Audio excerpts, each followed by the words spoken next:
Thank you for tuning in to Terry Swoop Videos. On today's video, I'm going to do a Where Are They Now on the 1990s rapper Keith Murray.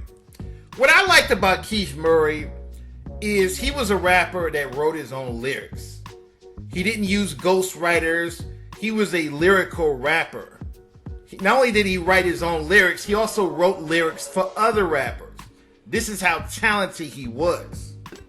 He was born in Long Island, New York in 1974.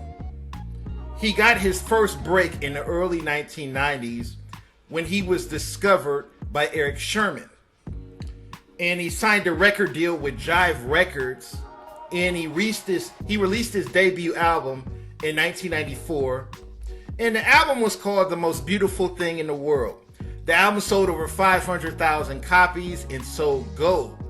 And he was also featured in several different songs with several different artists throughout the 1990s. He was on LL Cool J's I Shot Ya. He did songs with Red Sherman. He did songs with Redman, with the Def Squad. So he had a lot of success throughout the early 1990s. But in 1995, he ended up getting in trouble with the law when he got into a bar fight and he hit a man over the head with a bar stool. And this man got seriously injured. And he was convicted and sentenced to prison for 3 years.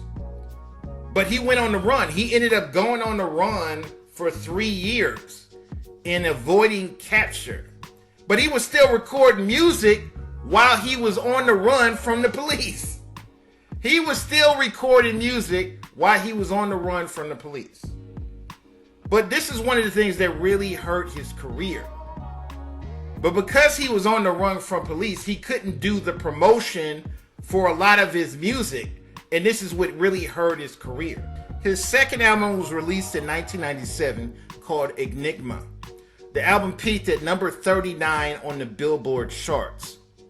It didn't sell as many copies as the first album because he didn't get the promotion that he got in his first album because he was on the run from the police.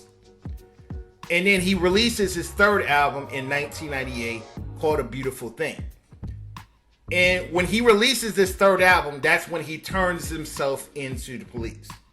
And he ended up getting a plea deal where they cut his prison sentence down from 3 years in prison to 3 months in prison.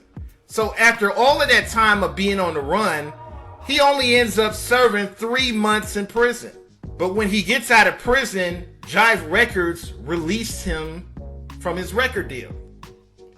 And he ends up becoming an independent artist towards the early 2000s.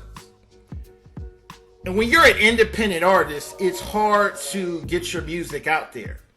Because when he became an independent artist in the early 2000s, there was no YouTube. There was no Twitter. So you couldn't just go on YouTube and promote your music and have success like today's rappers are doing. So when he became an independent artist, he wasn't selling the records that he sold in the 90s. He wasn't having the success that he had in the 90s. But I still think he puts out great music. I think he's doing good. He's gotten his life together. Today he's 46 years old. And he's still writing and producing music. And I've always thought he's one of the most underrated rappers of all time. Because he's very talented lyrical rapper. And I'm just glad to see that he's still alive and well. A lot of people have different opinions about this topic. Leave a comment, rate, and subscribe. To be properly understood as a young black male growing up in public. I'm not volatile. I'm very approachable, and I do care about people. Yo, what up, man? Back in the hood again? Yeah, you know it. Hi. I have this stigma about me that Keith Murray, he's the type of person that'll just knock you out, and I'm scared of Keith Murray. To this day, I talk with people that Murray gave birth to their career. I think the biggest challenge is the misconception of Keith. Okay, there's a huge misconception that he's just a renegade and Keith's not controllable. You know, they just don't know enough about the man to make a judgment upon him. Okay, like, and you've got to understand, some people like to poke the bear. When you speak to Keith, and he'll tell you one of the things I always wanted to preach to them was, I don't care what happens with you in life, you become a good citizen. You become a productive citizen in society. And the funny thing is, after all these years, just running into Keith just the other day, when he came to the studio, one of the first things that he asked me was how my son was.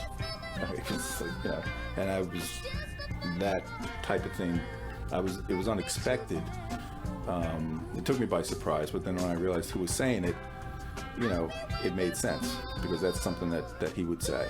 Check it. I bomb retardedly, cold-heartedly, with no apology. Overkill, ain't no stopping me. Tell it properly when you tell a story. If you saw me go out, it wasn't a blaze of glory. Yo, my lines stick in your minds like when you shot and the doctor can't get the bullet out sometimes. Your beef not feasible. You too feeble. You're not equal. You need more people. Left the wall and couch and everything painted for messing with scientists and military men. Supreme LI commander in the Grand Alliance. Outthink all other science. Political general, you say my name. You better be ready to play war games. It's evident I stay killing it like you just the chief of staff. Let me speak to your president. I mean what I say and I say what I mean. Like the military leader over there in Beijing. Whatever the issue, listen, we gon' get you. He produced murder like the invention of the pistol. Generally populated, never perpetrated, proper perpetrator. Get me aggravated. So listen, get this clear. We'll mess you up like a gallon of hen in here. Yeah, I guess, whoa.